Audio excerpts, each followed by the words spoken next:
So at the moment, when a client wants to connect to a microservice, what it does is it uses the hostname and the port number for that particular microservice with endpoint URL.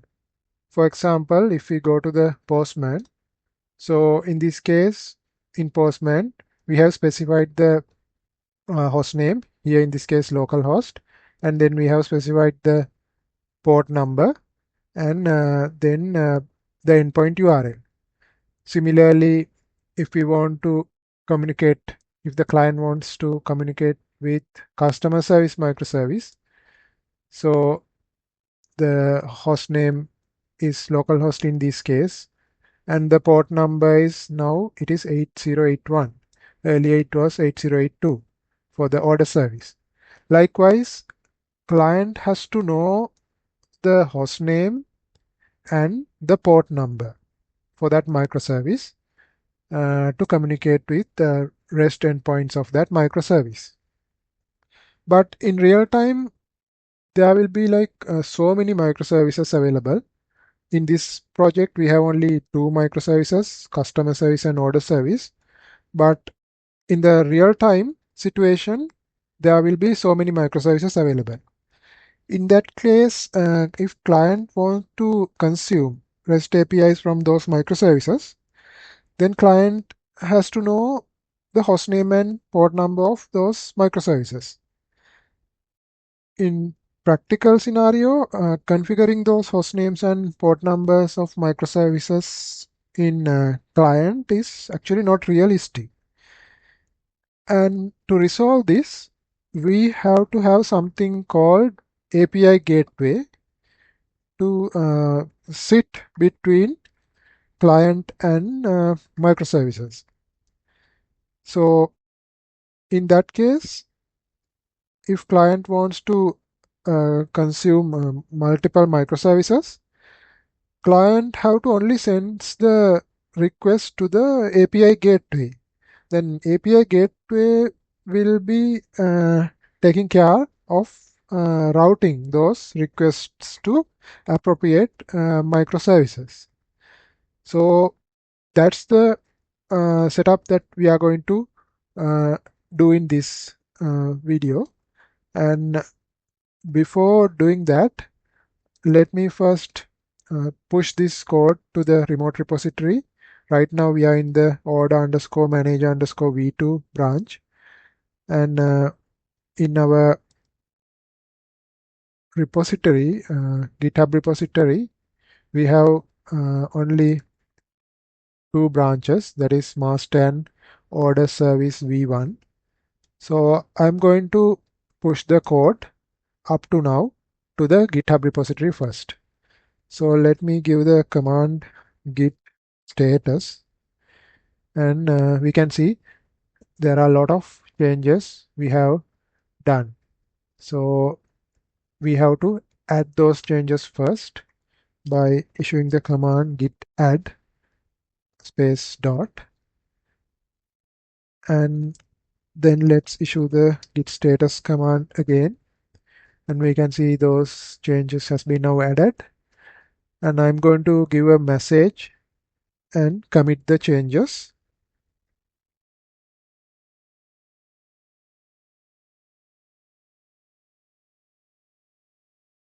So we have added the microservice communication in these steps. So in addition to that, we have added the service registry in these recent changes. So let me give a comment to reflect those changes.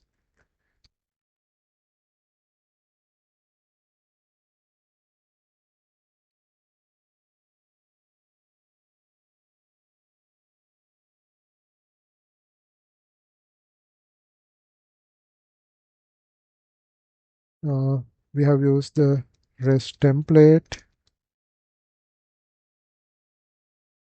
Then we have used the web client, and also we have used the open failing library.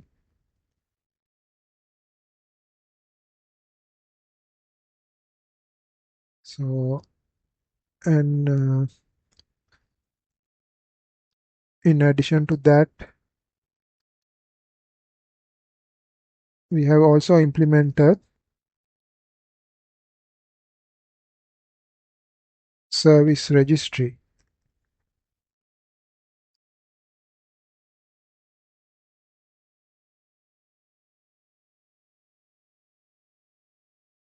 Service registry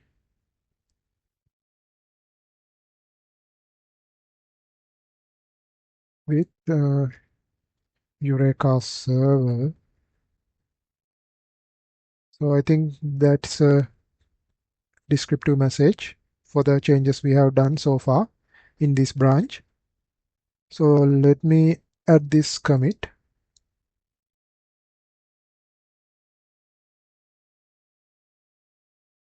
Now those changes are now committed. So I will push the command to the remote repository, and it is asking me to use this.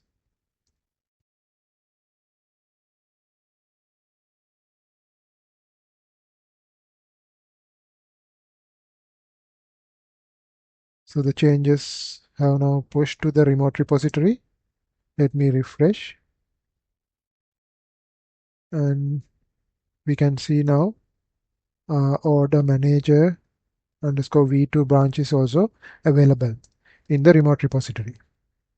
So before adding the API gateway to our project, now I'm going to create a new branch using git checkout, and I will give the branch name as order manager underscore v3,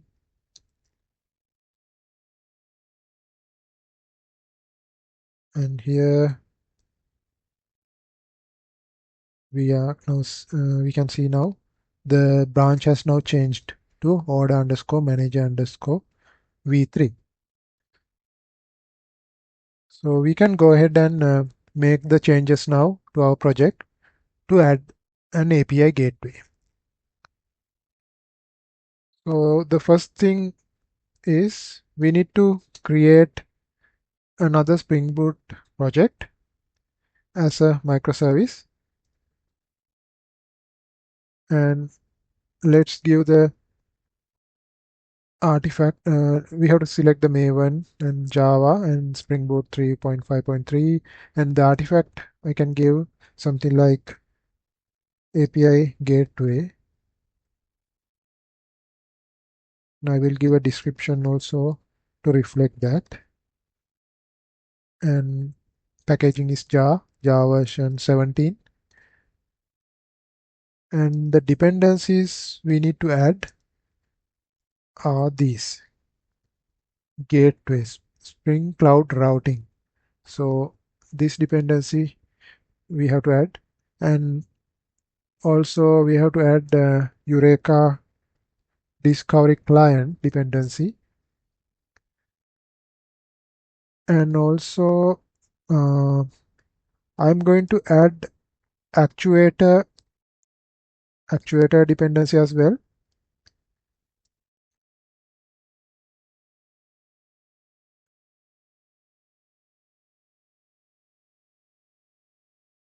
Spring Boot actuator.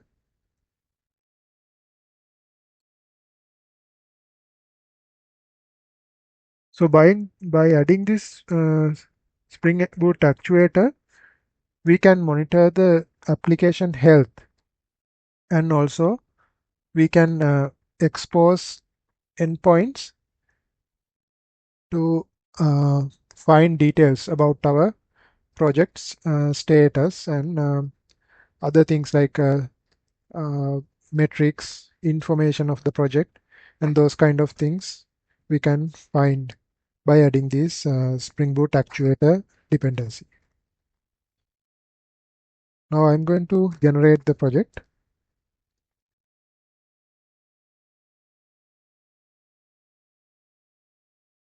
Let me save the project inside the same parent project, which is order underscore manager underscore microservices.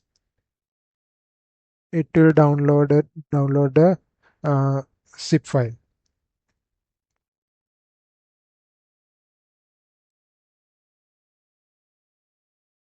And we can see now it's been downloaded.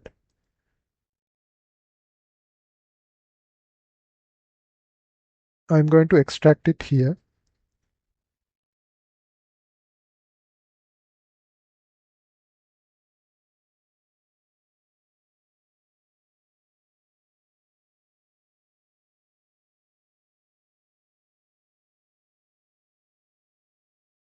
We no longer need this zip file, so I'm going to delete it.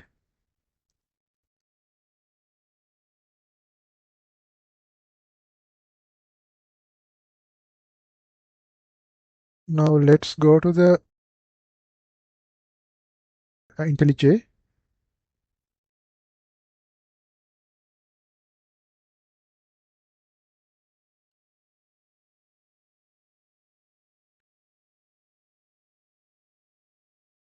And let's refresh.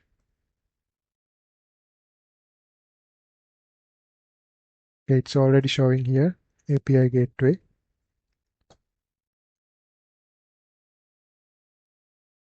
I can select this order manager services, and I have to add this API gateway as a module now. So I can go to File, Project Structure, and in the modules,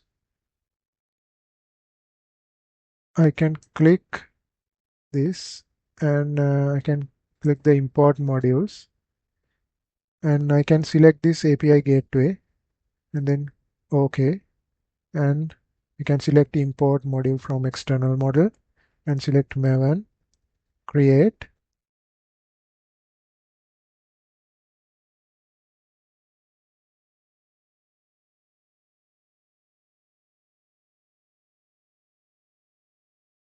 and then OK.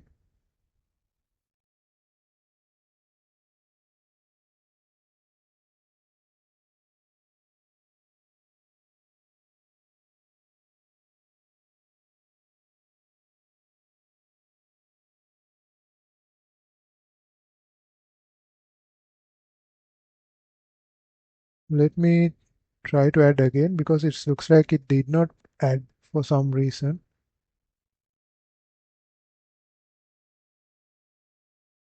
Import module, API gateway, OK,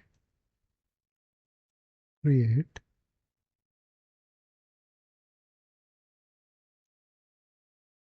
Okay, now it was added, and click apply. OK, let's click what it shows as a one related problem.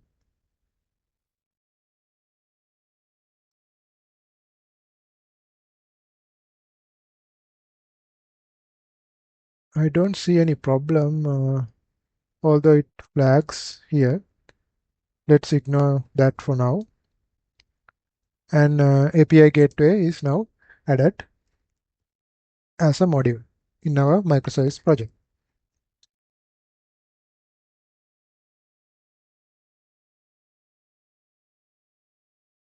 Let's go to the pom.xml file of the API gateway project.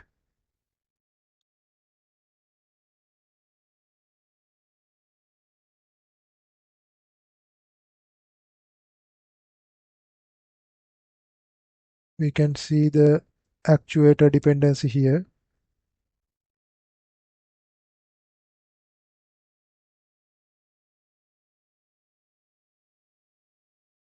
And also Spring Cloud Starter Gateway Server WebMVC dependency also there.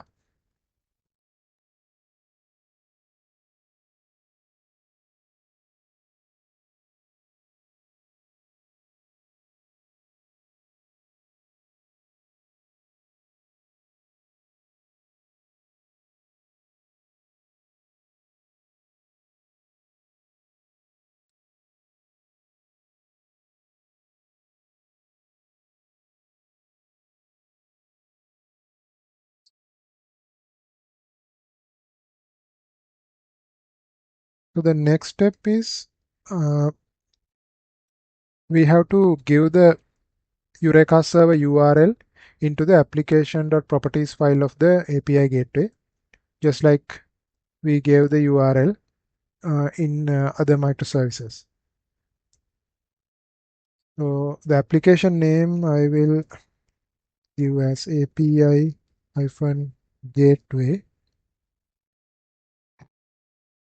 and URL for the Eureka server I can copy from other microservices.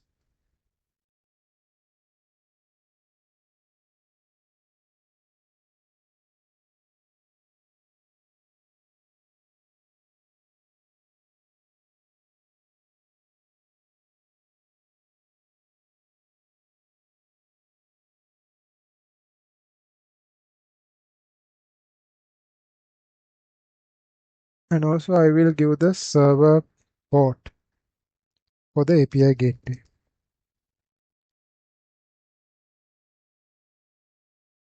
I will give something like 8181.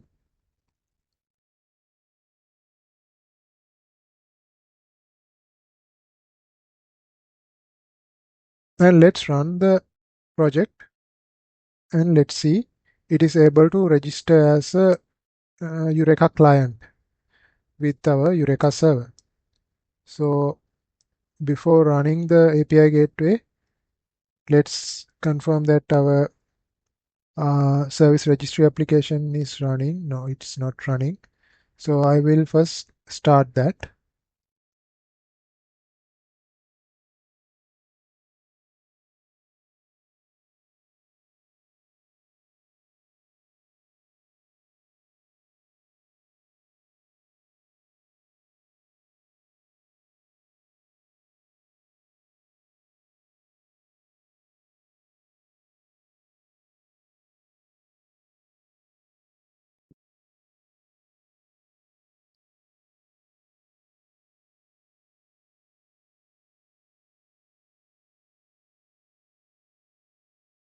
Service registry started on port 8761.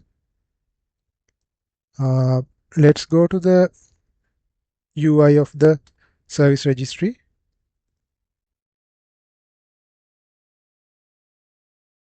And let's refresh. And we don't see any instances at the moment because our order service and customer service also not running at the moment. Next, I'm going to run the API gateway.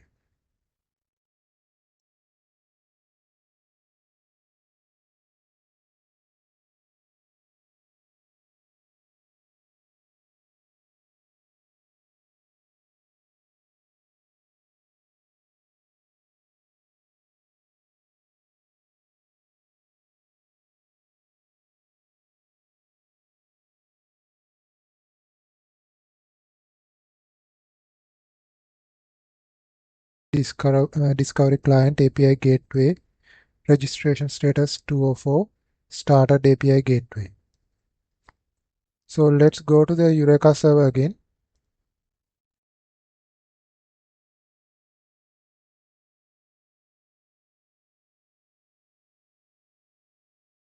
Let's refresh.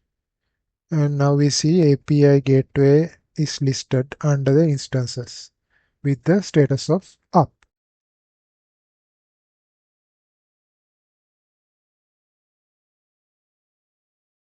So we have added API gateway as a uh, discovery client for the service registry because clients will now send requests to the API gateway.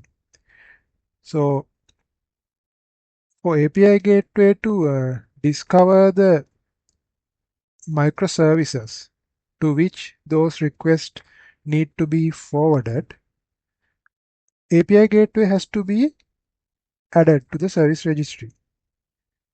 That's why we have added this API gateway as a Eureka client with this service registry. Next, let's configure the routes in our API gateway. So we are going to configure the routes in the application.properties file of our API gateway. So far we have only configured these things: application name, Eureka server URL, and the server port. Next, I'm going to configure the actuator actuator property, management dot endpoints dot web dot exposure dot include and star.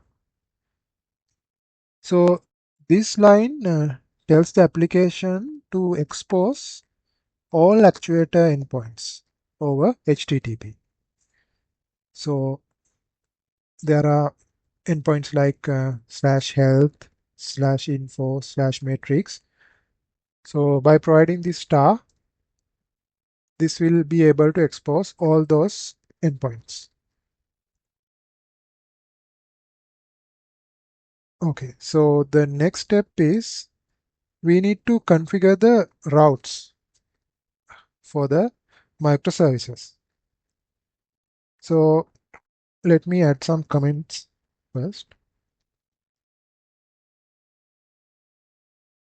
Routes for, let's see, first let's add the order service. Routes for order service.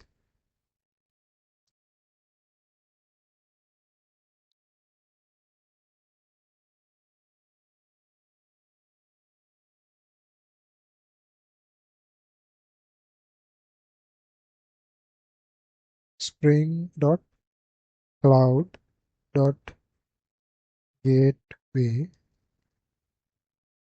dot routes and 0.id. I'm giving order service first as the route of the 0th index, ID of the route or at the 0th index as order service. Similarly, we can do the same thing for customer service as well. Routes for customer service, and I'm going to copy this line and I'm pasting that here, and then I will give one here. The next one is customer service.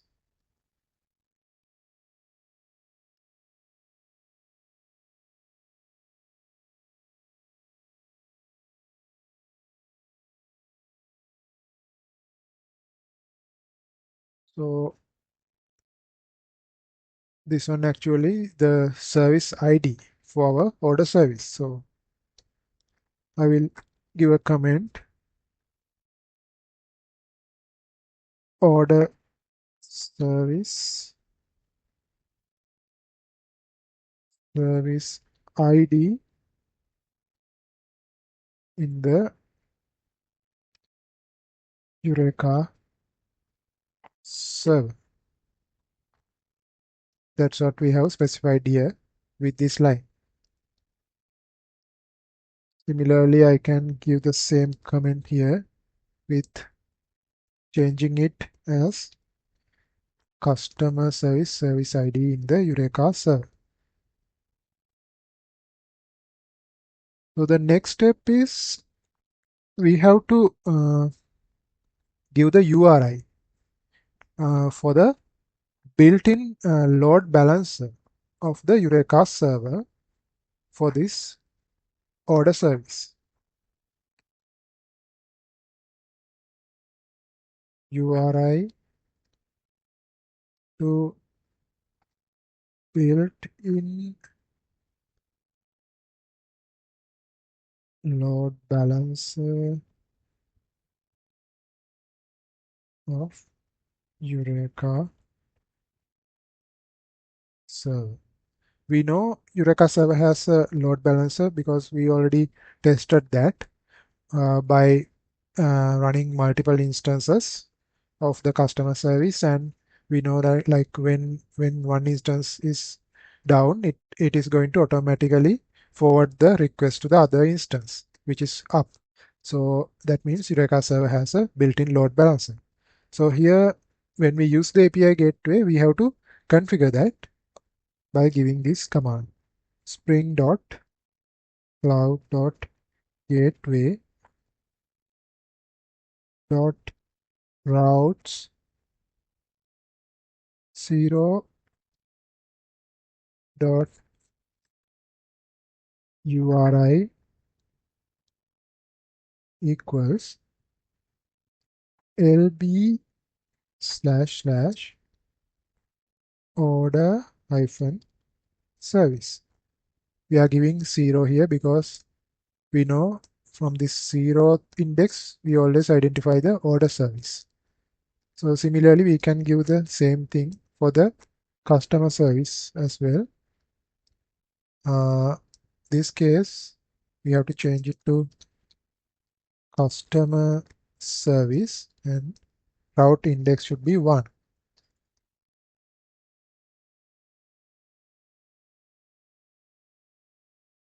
And next I'm going to give the destination URLs for the microservices. So let me add a comment here. Configure destination URL for order service. Order service. We can give as spring.cloud.gateway.routes still 0 and predicates 0 equals path equals slash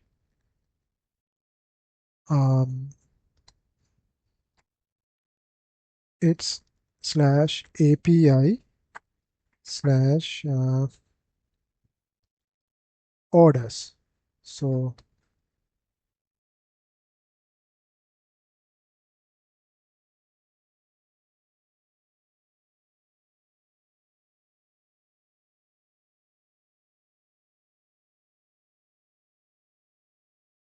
API's orders. Similarly, we can give the URL for customer service as well. Here we have to give 1 and that's for customer service. Here customers.